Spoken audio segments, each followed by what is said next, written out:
看这个台中东势乡的老人会，这个落地的据点。 举办着画图创作的课程，带领着阿公阿嬷专心画图，来找着心灵的平静。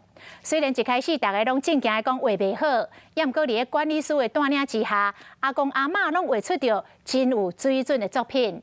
讲希望透过安尼课程，帮助老大人重新找回自信。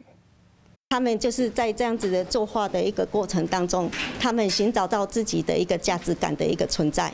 东势乡老人会专工请老师来带这阿公阿嬷透过画图来放松心情。做这感觉足欢喜的，感觉爱看起来那种真水啦。感觉讲安尼真趣味啦，都心息心息啦。哦，阮张老师都安尼真认真咧教，阮也认真咧学啦。